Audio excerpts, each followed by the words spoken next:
Hello ವೀಕ್ಷಕರೇ, ನಿಮಗೆಲ್ಲರಿಗೂ ನನ್ನ ಯೂಟ್ಯೂಬ್ ಚಾನಲ್ಗೆ ಸ್ವಾಗತ. ಸಮನ್ವಿ ಸಮರ್ಥ್ ಭಾವನಾತ್ಮಕ ಪ್ರೇಮಕಥೆ ಭಾಗ 34. ಅಂದು ಬೇಜಾರಾಗಿತ್ತು, ಆದರೆ ನಿಮ್ಮ ಮೇಲೆ ಅಲ್ಲ, ರಕ್ಷಾ ಮೇಲೆ. ಈ ವಿಚಾರದಲ್ಲಿ ನಾನು ತುಂಬ ಸ್ವಾರ್ಥಿ. ಬಿಗಿದಪ್ಪಿಕೊಂಡಿದ್ದ ಅವನ ತುಟಿಗಳು ಅವಳ ಕೆನ್ನೆಗಳತ್ತ ಸರಿಯಿತು. ನೀನು ನನ್ನ ಇಷ್ಟು ಅರ್ಥ ಮಾಡಿಕೊಂಡ್ರೆ ಸಾಕು. ನಿನ್ನನ್ನು ಕಂಡ್ರೆ ನನಗೆ ತುಂಬ ಪ್ರೀತಿ. ನೀನು ನೊಂದುಕೊಂಡ್ರೆ ನನಗೆ ಇಷ್ಟನೇ ಆಗಲ್ಲ. ನೀನು ನನ್ನವಳು ಸಮೂ, ಕೇವಲ ನನ್ನವಳು ಮಾತ್ರ. ಇಲ್ಲಿಯವರೆಗೆ ರಕ್ಷಾ ಆತ್ಮಹತ್ಯೆಗೆ ಯತ್ನಿಸುತ್ತಾಳೆ. ಸಮನ್ವಿಯನ್ನು ಆಸ್ಪತ್ರೆಯಿಂದ ಡಿಸ್ಚಾರ್ಜ್ ಮಾಡುತ್ತಾರೆ. ಮುಂದುವರಿದ ಭಾಗ. ಸುನಂದ ಮತ್ತು ಸೀತಾರಾಮಯ್ಯನವರು ಬರುವಾಗ ರಕ್ಷಾನನ್ನು ಕರೆದುಕೊಂಡು ಬಂದಿದ್ದರು. ರಕ್ಷಾ ಮನೆಗೆ ಬಂದಿದ್ದು ಸಮರ್ಥ್ಗೆ ಏನೂ ಹಿಡಿಸಿರಲಿಲ್ಲ. ರಕ್ಷಾ ಮನೆಗೆ ಬಂದು 2 ದಿನವಾಗಿತ್ತು ಅಷ್ಟೇ. ಅಂದು ಬೆಳಿಗ್ಗೆ ತಿಂಡಿ ತಿನ್ನಲೆಂದು ಡೈನಿಂಗ್ ಟೇಬಲ್ ಬಳಿ ಬಂದಿದ್ದ ಸಮರ್ಥ್. ಆಗ ರಕ್ಷಾ ತನ್ನ ರೂಮಿನಿಂದ ಓಡಿಕೊಂಡು ಬಂದು ಅವನ ಕರುಳಿಗೆ ಜೋತು ಬಿದ್ದು ಅವನೆರಡು ಕೆನ್ನೆಗಳನ್ನು ಚುಂಬಿಸಿದ್ದಳು. ಬಳಿಕ ಅವನಿಗೊರಗಿಕೊಂಡು ಹೇಳಿದ್ದಳು, ಇವತ್ತು ನೀನೆಲ್ಲೂ ಹೋಗಬೇಡ, ನನ್ನ ಜೊತೆ ಊಟಿಗೆ ಬಾ, ನಾವಿಬ್ಬರು ಊಟಿಗೆ ಹೋಗೋಣ ಎಂದು. ಆಗ ಅಲ್ಲಿ ಸೀತಾರಾಮಯ್ಯನವರು ಇರಲಿಲ್ಲ. ಉಳಿದವರೆಲ್ಲರೂ ಇದ್ದರು. ಸಮರ್ಥ್ಗೆ ಇರಿಸುಮುರುಸು ಉಂಟಾಗಿತ್ತು. ರಕ್ಷಾ ಹೀಗೆ ವರ್ತಿಸಬಹುದು ಎಂದು ಯಾರೂ ಕನಸಿನಲ್ಲೂ ಊಹಿಸಿರಲಿಲ್ಲ. ಅವನಿಗಿದು ಅನಿರೀಕ್ಷಿತವಾಗಿತ್ತು. ಸಮರ್ಥ್ ಅವಳಿಂದ ಬಿಡಿಸಿಕೊಳ್ಳಲು ಪ್ರಯತ್ನಿಸುತ್ತಿದ್ದ. ಅವಳು ಅವನನ್ನು ಗಟ್ಟಿಯಾಗಿ ಹಿಡಿದುಕೊಂಡಿದ್ದಳು. ಅವಳನ್ನು ತನ್ನಿಂದ ದೂರ ಸರಿಸಿ ಹೇಳಿದ್ದ, ನಾನಿವತ್ತು ಫ್ರೀಯಾಗಿಲ್ಲ, ನೀನು ಅಮ್ಮನ ಜೊತೆ ಹೋಗು. ಅಲ್ಲಿದ್ದವರಿಗೆಲ್ಲರಿಗೂ ಮುಜುಗರ ಉಂಟಾಗಿತ್ತು ಅವಳ ವರ್ತನೆಯಿಂದ. ಸುಮಿತ್ರಾ ಮತ್ತು ಸಮನ್ವಿ ಅಲ್ಲಿಂದ ರೂಮಿನತ್ತ ಹೊರಟರು.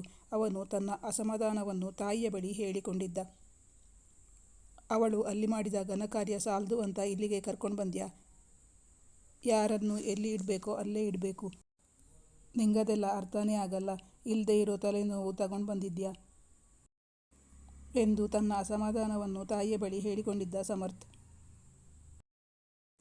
ರಾಜೀವ್ ತಮ್ಮ ಮಗಳನ್ನು ಜೊತೆಗೆ ಕರೆದುಕೊಂಡು ಹೋಗು ಎಂದಾಗ ಸುನಂದ ಅವರಿಗೆ ಏನೂ ಹೇಳಲಾಗಲಿಲ್ಲ. ಸುನಂದ ಅವರಿಗೋ ರಾಜೀವ್ ಅವರ ಒಬ್ಬನೇ ಅಣ್ಣ. ಅಣ್ಣ ಕಷ್ಟದಲ್ಲಿರುವ ಸಂದರ್ಭದಲ್ಲಿ ತಾವು ಸಹಾಯ ಮಾಡಬೇಕು ಎಂಬ ಕಾರಣಕ್ಕೆ ಅವನ ಮಗಳನ್ನು ಇಲ್ಲಿಗೆ ಕರೆತಂದಿದ್ದರು. ಅಲ್ಲದೆ ಇಲ್ಲಿ ಯಾವುದಾದರೂ ಹುಡುಗನನ್ನು ನೋಡಿ ಮದುವೆ ಮಾಡಿಸಬೇಕೆಂಬ ಆಸೆಯೂ ಇತ್ತು ಅವರಿಗೆ. ಈ ರೀತಿಯಲ್ಲಿಯಾದರೂ ಅಣ್ಣನಿಗೆ ಸಹಾಯ ಮಾಡಬೇಕು ಎಂಬುದು ಅವರ ಬಯಕೆಯಾಗಿತ್ತು. ಸಮರ್ಥ್ ಈಗ ಮತ್ತೆ ಆಫೀಸಿಗೆ ಹೋಗುತ್ತಿದ್ದ. ಸಮನ್ವಿ ತನ್ನ ಕೆಲಸಗಳನ್ನು ತಾನೇ ಮಾಡಿಕೊಳ್ಳುತ್ತಿದ್ದಳು. ಅದೊಂದು ದಿನ ಸಮನ್ವಿ ಫಿಸಿಯೋಥೆರಪಿಗೆ ತಾಯಿಯೊಂದಿಗೆ ಹೋಗಿದ್ದಳು. ಮರಳಿ ಮನೆಗೆ ಬರುವಾಗ ಮನೆಯಲ್ಲಿ ಎಂದಿನಂತಿಲ್ಲ ಎನಿಸಿತ್ತು ಅವಳಿಗೆ. ರಕ್ಷಾ ಇಲ್ಲಿ ಬಂದು 2 ದಿನ ಮಾತ್ರ ಮನೆಯಲ್ಲಿದ್ದಳು. ಅದಾದ ಮೇಲೆ ದಿನ ಹೊರಗೆ ತಿರುಗಾಡಲು ಹೋಗುತ್ತಿದ್ದಳು.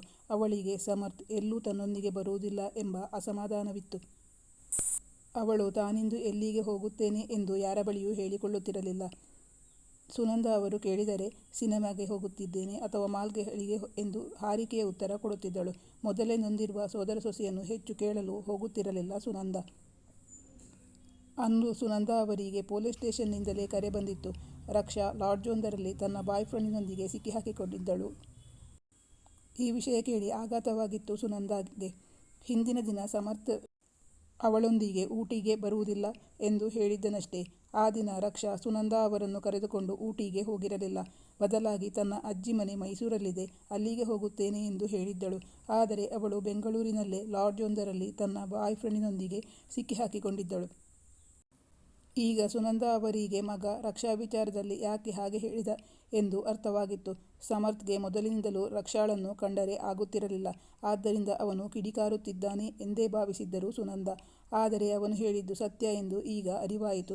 ರಕ್ಷಾ ಎಂದೂ ಸರಿಹೋಗುವ ಜಾತಿಯೇ ಅಲ್ಲ ಎಂದು ಸುನಂದ ಅವರಿಗೆ ಈಗ ಮನದಟ್ಟಾಯಿತು.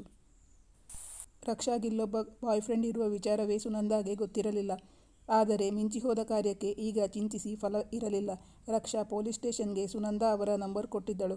ಆದ್ದರಿಂದ ಅವರಿಗೆ ಕರೆ ಮಾಡಿದ್ದರು ಅಲ್ಲಿಂದ. ಸುನಂದ ಈ ವಿಷಯವನ್ನು ಪತಿ ಬಳಿ ತಿಳಿಸಿದರು. ಅವರಿಗೆ ಎಲ್ಲಿಲ್ಲದ ಸಿಟ್ಟು ಬಂದಿತ್ತು. ತಾವು ಏನೂ ಮಾಡಲಾಗುವುದಿಲ್ಲವೆಂದು, ತಾನೀ ವಿಷಯದಲ್ಲಿ ಯಾವುದೇ ಸಹಾಯವನ್ನು ಮಾಡಲು ಸಾಧ್ಯವಿಲ್ಲವೆಂದು ನಿಷ್ಠುರವಾಗಿ ಹೇಳಿದ್ದರು ಸೀತಾರಾಮಯ್ಯನವರು. ಸುನಂದ ಅವರೀಗ ಮಗನಿಗೆ ಹೇಳಿದರು. ಸಮರ್ಥ್ ಕೂಡ ಅವಳನ್ನು ಅಲ್ಲಿಂದ ಬಿಡಿಸಿಕೊಂಡು ಬರಲು ತನ್ನಿಂದ ಸಾಧ್ಯವೇ ಇಲ್ಲ ಎಂದು ಬಿಟ್ಟಿದ್ದ. ಸುನಂದ ಅತ್ತು ಕರೆದು ಕೊನೆಗೂ ಮಗನನ್ನು ಒಪ್ಪಿಸುವಲ್ಲಿ ಸಮರ್ಥರಾಗಿದ್ದರು. ಇದೆಲ್ಲ ಆಗುವ ಸಂದರ್ಭದಲ್ಲಿ ಸಮನ್ವಿ ಮತ್ತು ಸುಮಿತ್ರಾ ಅವರು ಫಿಸಿಯೋಥೆರಪಿಗೆ ಎಂದು ಹೋಗಿದ್ದರು. ಆದ್ದರಿಂದ ಅವರಿಗೆ ಯಾವುದೇ ವಿಷಯವೂ ಗೊತ್ತಾಗಿರಲಿಲ್ಲ. ಸಮನ್ವಿ ಮತ್ತು ಸುಮಿತ್ರಾ ಅವರು ಮನೆಗೆ ಬಂದಾಗ ಸಮರ್ಥ್ ಪೊಲೀಸ್ ಸ್ಟೇಷನ್ಗೆ ಹೋಗಿದ್ದಾನೆ ಎಂದು ವಿಷಯ ತಿಳಿದಾಗ ಸಮನ್ವಿ ಗಾಬರಿಯಾಗಿದ್ದಳು. ಅವಳಿಗೆ ಇನ್ನಿಲ್ಲದ ಆತಂಕವಾಗಿತ್ತು. ಕೊನೆಗೆ ರಕ್ಷಾಗೋಸ್ಕರ ಎಂದು ಗೊತ್ತಾದಾಗ ಅವಳಿಗೆ ತುಸು ಸಮಾಧಾನ ಎನಿಸಿತು. ಸಮರ್ಥ್ಗೆ ಅವಳು ಮಾಡಿದ ಕೆಲಸದಿಂದ ಅವಮಾನವಾಗಿತ್ತು. ಅವನಿಗೆ ಹೋಗುವ ಮನಸ್ಸೇ ಇರಲಿಲ್ಲ. ಆದರೆ ತಾಯಿಗಾಗಿ ಹೋಗಿದ್ದ. ಅವಳನ್ನು ಪೊಲೀಸ್ ಸ್ಟೇಷನ್ನಿಂದ ಕರೆದುಕೊಂಡು ಮನೆಗೆ ಬಂದು ಊಟವನ್ನು ಮಾಡದೆ ಹಾಗೆ ಮಲಗಿಬಿಟ್ಟಿದ್ದ. ಸುನಂದ ಅವರು ಅಲ್ಲಿ ಏನಾಯಿತು ಎಂದು ಕೇಳಿದರೆ ಅವನು ಉತ್ತರಿಸಲೇ ಇಲ್ಲ. ಅವನು ತನ್ನ ಮೇಲೆ ಮುನಿಸಿಕೊಂಡಿದ್ದಾನೆ ಎಂದರಿತ ಸುನಂದ ಅವರು ಸುಮ್ಮನಾದರು. ಸುನಂದ ಅವನನ್ನು ಊಟಕ್ಕೆ ಕರೆದರೂ ಅವನು ಊಟಕ್ಕೆ ಬಂದಿರಲಿಲ್ಲ. ಸಮನ್ವಿಗೂ ಅವನು ಊಟ ಮಾಡದೆ ಹಾಗೆ ಮಲಗುವುದು ಸಹಿಸಲಾಗಲಿಲ್ಲ. ಅವಳು ಹೋಗಿ ಅವನನ್ನು ಕರೆದಳು. ಯಾರೋ ಮಾಡಿದ ಕೆಟ್ಟ ಕೆಲಸಕ್ಕೆ ತಾನು ಅವರಿಂದ ಹೇಳಿಸಿಕೊಳ್ಳಬೇಕಾಯಿತಲ್ಲ ಎಂಬುದು ಅವನ ನೋವಾಗಿತ್ತು. ಅವನು ಈ ವಿಷಯದಲ್ಲಿ ತುಂಬ ನೊಂದಿದ್ದಾನೆ ಎಂದು ಅವಳಿಗೆ ಅರ್ಥವಾಗಿತ್ತು. ಸಮನ್ವಿಯ ಒತ್ತಾಯಕ್ಕೆ ಮಣಿದು ಬಾಗಿಲು ತೆರೆಯುತ್ತಾನೆ ಸಮರ್ಥ್. ಈಗಾಗಲೇ ತುಂಬ ಲೇಟಾಯಿತು. ಊಟ ಮಾಡಿ. ಊಟ ಮಾಡದೆ ಮಲಗಬಾರ್ದು. ಅವನನ್ನು ಊಟ ಮಾಡಲು ಬಲವಂತಪಡಿಸಿದಳು ಸಮನ್ವಿ. ಅವಳ ಎಂದಾಗ ಮರುಮಾತಾಡದೆ ಒಪ್ಪಿಕೊಂಡ ಸಮರ್ಥ್. ಇಲ್ಲೇ ತಗೊಂಡು ಬಾ, ಊಟ ಮಾಡ್ತೀನಿ. ಮತ್ತೆ ನೀನು ಊಟ ಮಾಡಿದ್ಯಾ? ಅವಳನ್ನು ವಿಚಾರಿಸಿದ. ಇಲ್ಲ, ನೀವು ಮಾಡಿ ಆಮೇಲೆ ಮಾಡ್ತೀನಿ. ಅವಳು ಅವನಿಗಾಗಿ ಅವನ ರೂಮಿಗೆ ಊಟ ತಂದಿದ್ದಳು. ನೀನ್ಯಾಕೆ ಇಷ್ಟೊತ್ತು ಊಟ ಮಾಡಿಲ್ಲ? ರಕ್ಷಾ ಇವರ ಮನೆಯಿಂದ ಹೋಗಿ ಲಾಡ್ಜ್ನಲ್ಲಿ ಸಿಕ್ಕಿ ಹಾಕಿಕೊಂಡಿದ್ದಳಲ್ಲ. ಮನೆ ಮರ್ಯಾದೆ ಹೋಗುವಂಥ ಕೆಲಸವನ್ನು ಮಾಡಿಬಿಟ್ಟಿದ್ದಳು. ಮನೆಯವರೆಲ್ಲರಿಗೂ ಆತಂಕವಿತ್ತು. ಯಾರಿಗೂ ಸರಿಯಾಗಿ ಊಟ ಮಾಡಲು ಆಗಿರಲಿಲ್ಲ. ಸಮನ್ವಿಯಂತೂ ಸಮರ್ಥ್ ಅಲ್ಲಿಂದ ಬರುವವರೆಗೂ ನಿಂತಲ್ಲಿ ನಿಲ್ಲಲಾರದೆ, ಕೂತಲ್ಲಿ ಕೂರಲಾರದೆ ಚಡಪಡಿಸಿದ್ದಳು. ನೀನೇ ಊಟ ಮಾಡಿಸು. ಅವಳು ಅವನಿಗೆ ತುತ್ತಿಡತೊಡಗಿದಳು. ಮತ್ತೆ ನಿಂದು ಊಟ ಆಗಿಲ್ಲ ಅಲ್ವಾ ಎಂದು ಅವನು ಅದೇ ತಟ್ಟೆಯಿಂದ ಅವಳಿಗೆ ತಿನ್ನಿಸತೊಡಗಿದ. ಇಬ್ಬರು ಒಟ್ಟಿಗೆ ಊಟ ಮಾಡತೊಡಗಿದರು. ಹೀಗೆ ಕೆಲ ದಿನಗಳಿಂದ ಸಮರ್ಥ್ ತನ್ನ ಕೆಲಸದಲ್ಲಿ ತುಂಬ ಬ್ಯುಸಿಯಾಗಿದ್ದ. ಸಮನ್ವಿ ತನ್ನ ಕೆಲಸಗಳನ್ನು ತಾನೇ ಮಾಡಿಕೊಳ್ಳುತ್ತಿದ್ದಳು. ಅವರಿಬ್ಬರಿಗೂ ಏಕಾಂತ ಸಿಕ್ಕಿರಲಿಲ್ಲ. ಅವನೀಗ ಅವಳ ಮಡಿಲಲ್ಲಿ ತಲೆಯಿಟ್ಟು ಮಲಗಿದ. ಅವನಿಗೂ ಅವಳ ಬಳಿ ತನ್ನ ಮನಸ್ಸಿನ ಭಾವನೆಗಳನ್ನು ಹಂಚಿಕೊಳ್ಳಲು ಆಸೆಯಿತ್ತು. ಆದ್ದರಿಂದ ಅವಳ ಬಳಿ ಹೇಳತೊಡಗಿದ. ಇವತ್ತು ಮಾಡದ ತಪ್ಪಿಗೆ ಅವರ ಮುಂದೆ ಹೋಗಿ ನಿಂತ್ಕೊಳ್ಳೋ ಹಾಗಾಯಿತು. ಅವಳಿಂದಾಗಿ ಏನೇನೋ ಅನ್ನಿಸ್ಕೊಂಡು ಬರಬೇಕಾಯಿತು. ಅದು ನಾನು ಅವಳ ಅತ್ತೆ ಮಗ ಅಂದಮೇಲೆ ಕೇಳಬೇಕಾ? ಅದೆಲ್ಲ ನಿನ್ನ ಮುಂದೆ ಹೇಳೋಕ್ಕಾಗಲ್ಲ. ಅಷ್ಟು ಚೀಪಾಗಿ ಮಾತಾಡಿದ್ರು. ನೊಂದುಕೊಂಡಿದ್ದ ಅವನು. ಅವನಿಗೀಗ ಅವಳ ಸಾಂತ್ವನದ ಅವಶ್ಯಕತೆ ಇತ್ತು. ಸಮನ್ವಿ ಅದನ್ನರಿತು ಅವನ ತಲೆ ಸವರಿದಳು. ಅವನ ಕೂದಲಲ್ಲಿ ಕೈಯಾಡಿಸುತ್ತಾ ಹೇಳಿದಳು, ಸಮಾಧಾನ ಮಾಡ್ಕೊಳ್ಳಿ. ಇದರಲ್ಲಿ ನಿಮ್ದೇನೂ ತಪ್ಪಿಲ್ವಲ್ಲ. ಅದನ್ನು ಮನಸ್ಸಿಗೆ ಹಚ್ಕೋಬೇಡಿ. ಇವತ್ತು ನೀವು ನಿದ್ದೆ ಮಾಡೋ ತನಕ ನಾನಿಲ್ಲೇ ಕೂತಿರ್ತೀನಿ. ಮತ್ತೆ ಮೊನ್ನೆ ನಿಂಗೆ ನನ್ನ ಮೇಲೆ ಬೇಜಾರಾಗಿತ್ತಾ? ಅಂದಿನ ದಿನವನ್ನು ನೆನಪಿಸಿಕೊಂಡು ಹೇಳಿದ. ಹೌದು, ಅಂದು ಬೇಜಾರಾಗಿತ್ತು. ಆದರೆ ನಿಮ್ಮ ಮೇಲೆ ಅಲ್ಲ, ರಕ್ಷಾ ಮೇಲೆ. ಈ ವಿಚಾರದಲ್ಲಿ ನಾನು ತುಂಬ ಸ್ವಾರ್ಥಿ ಎಂದಳು. ಅವಳು ಅಷ್ಟು ಹೇಳಿದ್ದೇ ಸಾಕಾಗಿತ್ತು ಅವನಿಗೆ. ಅವನೀಗ ಅವಳ ಮಡಿಲಿಂದ ಎದ್ದು ಅವಳನ್ನು ಬಿಗಿದಪ್ಪಿಕೊಂಡಿದ್ದ. ಮೊದಲು ಅವಳ ಕಣ್ಣುಗಳನ್ನು ಚುಂಬಿಸಿದ. ಬಳಿಕ ಅವನ ತುಟಿಗಳು ಅವಳ ಕೆನ್ನೆಗಳತ್ತ ಸರಿಯಿತು. ಅವಳ ಕೆನ್ನೆಗಳಿಗೆ ಮುತ್ತಿನ ಮಳೆಗರೆದಿದ್ದ. ಅವನಿಗೆ ಅವಳನ್ನು ಬಿಡುವ ಮನಸ್ಸಿಲ್ಲ. ಅವಳಿಗೂ ಅವನಿಂದ ದೂರವಾಗುವ ಮನಸ್ಸೇ ಇರಲಿಲ್ಲ. ಎಷ್ಟೋ ಹೊತ್ತಿನ ಬಳಿಕ ಹೇಳಿದ ಸಮರ್ಥ್, ನೀನು ನನ್ನ ಇಷ್ಟು ಚೆನ್ನಾಗಿ ಅರ್ಥ ಮಾಡಿಕೊಂಡ್ರೆ ಸಾಕು. ಅದ್ಯಾಕೋ ಗೊತ್ತಿಲ್ಲ, ನಿನ್ನ ಕಂಡ್ರೆ ನನಗೆ ತುಂಬ ಪ್ರೀತಿ. ನೀನು ನೊಂದುಕೊಂಡ್ರೆ ನನಗೆ ಇಷ್ಟನೇ ಆಗಲ್ಲ. ನೀನು ನನ್ನವಳು ಸಮು, ಕೇವಲ ನನ್ನವಳು ಮಾತ್ರ. ಅವನಿಗಾದ ಅವಮಾನವನ್ನು ಅವಳ ಬಳಿ ಹೇಳಿಕೊಂಡಿದ್ದ. ಅವನೀಗ ಸ್ವಲ್ಪ ಸಮಾಧಾನಗೊಂಡಿದ್ದ. ಅವಳಿಗಿನ್ನೂ ಅವಳ ಮನೆಯಲ್ಲಿ ಇರಲು ಯಾವುದೇ ಸಮಸ್ಯೆಯೂ ಇರಲಿಲ್ಲ. ಆದ್ದರಿಂದ ಅವನ ಬಳಿ ಹೇಳಿದಳು. ನಾವಿನ್ನು ನಮ್ಮನೆಗೆ ಹೋಗ್ತೀವಿ ಎಂದಳು ಸಮನ್ವಿ. ಯಾಕೆ, ಇಲ್ಲಿ ಏನಾದರೂ ತೊಂದರೆನಾ ಕೇಳಿದ. ಇಲ್ಲಿ ಏನೂ ತೊಂದರೆ ಇರಲಿಲ್ಲ. ಆದರೂ ಅವಳಿಗೆ ತಮ್ಮ ಮನೆಯಲ್ಲೇ ಇರುವ ಆಸೆ. ಇಲ್ಲ, ಹಾಗೇನಿಲ್ಲ. ಆದರೆ ಅಮ್ಮನೂ ಮನೆಗೆ ಹೋಗೋಣ ಅಂತಿದ್ದಾರೆ. ನನಗೂ ಅದು ಸರಿ ಅನ್ನಿಸ್ತಿದೆ ಎಂದಳು. ಆಯಿತು, ನಿನ್ನಿಷ್ಟ, ಒಪ್ಪಿಕೊಂಡ. ಮುಂದಿನ ತಿಂಗಳು 4ನೇ ತಾರೀಕಿಗೆ ಸಮನ್ವಿಯ ಗೆಳತಿ ಸಜಿಯ ವಿವಾಹವಿತ್ತು. ಸಮರ್ಥ್ ತಾನು ಅವಳೊಂದಿಗೆ ಮದುವೆಗೆ ಬರುವುದಾಗಿ ತಿಳಿಸಿದ್ದ. ಆ ಮದುವೆಗೆ ಸುಮಿತ್ರಾ ಅವರು ಹೋಗುವವರಿದ್ದರು. ಅವನು ನಿದ್ದೆ ಮಾಡುವವರೆಗೂ ಅವನ ರೂಮ್ನಲ್ಲಿದ್ದು ಹೊರಬಂದಳು ಸಮನ್ವಿ. ಸಮನ್ವಿ ಅವನ ರೂಮಿನಿಂದ ಹೊರಗೆ ಬರುವಾಗ ಸುನಂದ ಅವರಿನ್ನೂ ಮಲಗಿರಲಿಲ್ಲ. ಮಗ ಅವರ ಬಳಿ ಮುನಿಸಿಕೊಂಡಿದ್ದನಲ್ಲ, ಆದ್ದರಿಂದ ಸಮನ್ವಿಯನ್ನು ಕೇಳಿದರು. ಊಟ ಮಾಡಿದ್ನಾ? ಸಮನ್ವಿ ಅವರಿಗುತ್ತರಿಸಿದಳು. ಊಟ ಮಾಡಿದ್ರು. ಇವಾಗ ನಿದ್ದೆನೂ ಮಾಡಿದ್ರು. ಅವನಿಗೆ ಹೋಗೋಕೆ ಮನಸ್ಸೇ ಇರಲಿಲ್ಲ. ನಾನು ಬಲವಂತ ಮಾಡಿ ಅವನನ್ನು ಕಳಿಸಿದ್ದು.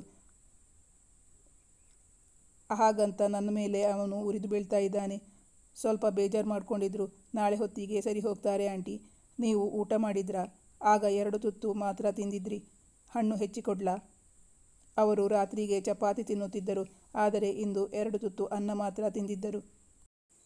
ಅವರು ಕೂಡ ಇಂದು ತುಂಬ ನೊಂದುಕೊಂಡಿದ್ದರು. ಸಮನ್ವಿ ಅದನ್ನು ಗಮನಿಸಿದ್ದಳು. ಅವರು ಉತ್ತರಿಸಲಿಲ್ಲ. ಆದರೂ ಅವಳು ಸೇಬು ತೆಗೆದು ಹೆಚ್ಚಿಕೊಟ್ಟಳು. ಸುನಂದಾಗೆ ಬೇಡ ಎನ್ನಲಾಗಲಿಲ್ಲ. ಅವರು ತಿನ್ನತೊಡಗಿದರು. ಅವಳು ಎಲ್ಲರನ್ನೂ ಅಕ್ಕರೆಯಿಂದಲೇ ನೋಡಿಕೊಳ್ಳುತ್ತಿದ್ದಳು. ಅದನ್ನು ಕಂಡು ಅವರ ಹೃದಯ ತುಂಬಿ ಬಂದಿತ್ತು. ಈ ಹುಡುಗಿ ತಮ್ಮ ಸೊಸೆಯಾಗುವುದು ತಮ್ಮ ಅದೃಷ್ಟ ಎಂದುಕೊಂಡರು.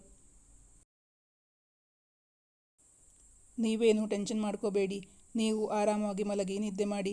ನಾಳೆ ಬೆಳಿಗ್ಗೆ ಹೊತ್ತಿಗೆ ಎಲ್ಲರ ಮನಸ್ಸು ತಿಳಿಯಾಗುತ್ತೆ. ಅವರನ್ನು ಸಮಾಧಾನಪಡಿಸಿದಳು. ಸುನಂದಾ ಅವರು ಇಬ್ಬರ ಸಿಟ್ಟಿಗೂ ಗುರಿಯಾಗಿದ್ದರು. ಒಂದು ಕಡೆ ಮಗ, ಇನ್ನೊಂದು ಕಡೆ ಪತಿ. ಈಗಾಗಲೇ ತುಂಬ ಲೇಟಾಯಿತು. ನೀನು ಮಲಕ್ಕೋ ಹೋಗಮ್ಮ ಎಂದರು. ಮರುದಿನ ಬೆಳಗ್ಗೆ ಸುನಂದಾ ಅವರು ರಾಜೀವ್ಗೆ ನಡೆದ ವಿಷಯವನ್ನು ಫೋನ್ ಕರೆ ಮೂಲಕ ತಿಳಿಸಿದರು. ಸುನಂದಾ ಅವರಿಗೂ ರಕ್ಷಾಳನ್ನು ಇನ್ನೂ ತಮ್ಮ ಮನೆಯಲ್ಲಿ ಇಟ್ಟುಕೊಳ್ಳುವ ಮನಸ್ಸಿರಲಿಲ್ಲ. ಆದರೆ ಬಾಯಿ ಬಿಟ್ಟು ಹೇಳುವಂತೆಯೂ ಇರಲಿಲ್ಲ. ರಾಜೀವ್ ಅವರು ತಮ್ಮ ಮಗಳನ್ನು ಮನೆಗೆ ಕರೆದುಕೊಂಡು ಹೋಗುವ ಬಗ್ಗೆ ಉತ್ಸಾಹವನ್ನೇ ತೋರಿಸಲಿಲ್ಲ. ಅವರು ಉಡಾಫೆಯ ಉತ್ತರವನ್ನು ಕೊಟ್ಟರು. ಅಣ್ಣನ ಮಾತುಗಳನ್ನು ಕೇಳಿದಾಗ ಸುನಂದಾ ಅವರಿಗೆ ಆಶ್ಚರ್ಯವಾಯಿತು. ಅಣ್ಣನಿಗೆ ಈ ವಿಷಯ ಕೇಳಿ ಯಾವುದೇ ಆತಂಕವಾದಂತೆ ಕಂಡುಬರಲಿಲ್ಲ ಅವರಿಗೆ. ಸದ್ಯ ತಾವು ಸೋದರ ಸೊಸೆಯನ್ನು ತಮ್ಮ ಮಗನಿಗೆ ಬೇಡ ಎಂದು ನಿಶ್ಚಯಿಸಿದ್ದು ತುಂಬ ಒಳ್ಳೆಯದಾಯಿತು ಎಂದುಕೊಂಡರು ತಮ್ಮ ಮನಸ್ಸಿನಲ್ಲೇ. ಅನಿವಾರ್ಯ ಕಾರಣದಿಂದಾಗಿ ನಿನ್ನೆ ವಿಡಿಯೋ ಹಾಕಲಾಗಲಿಲ್ಲ. ದಯವಿಟ್ಟು ಕ್ಷಮೆ ಇರಲಿ.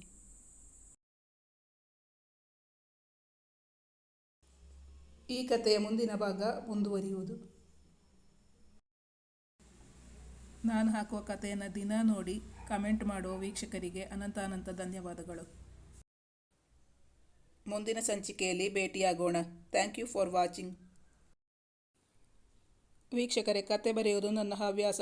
ಈ ಕತೆ ನಿಮಗೆ ಇಷ್ಟವಾಗಿದ್ದಲ್ಲಿ ಲೈಕ್ ಮಾಡಿ, ಶೇರ್ ಮಾಡಿ ಮತ್ತು ಸಬ್ಸ್ಕ್ರೈಬ್ ಮಾಡಿ ನೋಡೋದನ್ನು ಮರಿಬೇಡಿ.